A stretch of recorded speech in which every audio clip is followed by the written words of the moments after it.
Hi, this is Rowland for Money Markets TV. The 2012 outlook for the so-called advanced economies of Europe, United States, and Japan looks dismal. But emerging markets keep chugging right along, generating fantastic internal growth. I'm not just talking about China. The entire BRICS alliance is growing more and more powerful.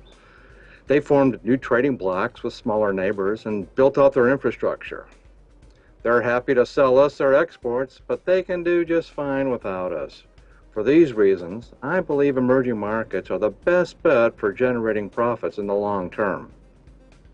If you haven't played in this arena before, you may be worried about volatility.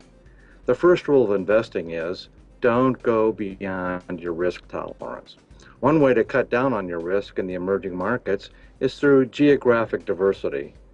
Investors new to these markets should spend some time learning the ropes before getting too specialized in one country or region of the world. Today, I want to highlight 6 ETFs for investors looking to get their feet wet. Like all emerging market investments, they are considered aggressive, but they're intended to be less risky than most. First up is the iShares MSCI Emerging Markets Minimum Volatility Fund. Keep in mind, this sponsor doesn't claim EEMV has low volatility, just that the volatility is minimized.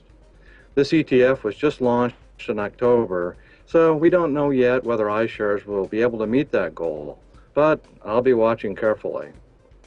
Next is the PowerShares Global Emerging Markets Infrastructure Fund. Newly industrialized countries have to build many things we in the developed world take for granted: roads, airports, power lines, and ports. The stocks in PXR specialize in making it all happen. By the way, I like this ETF much better than the competing iShares S&P Emerging Markets Infrastructure Index Fund. The PXR portfolio is more diversified, with larger number of holdings and smaller allocations to its top holdings. The third ETF I want to highlight is the Rydex MSCI Emerging Markets Equal Weight. In my opinion, equal weighting is one of the better strategies that ETFs employ because it reduces the tendency of a portfolio to become top-heavy with a small number of oversized stocks.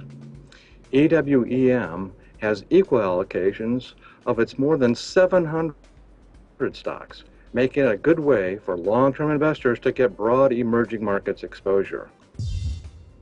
I want to group my final 3 ETFs together because they all focus on dividend-paying stocks. Dividends, of course, are nice because they give you an income stream. Steady cash flow can help you hold on when times get tough and also give you solid long-term growth.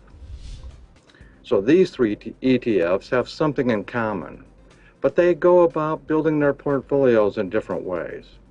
The SPDR S&P Emerging Markets Dividend ETF weights its holdings by annual dividend yield.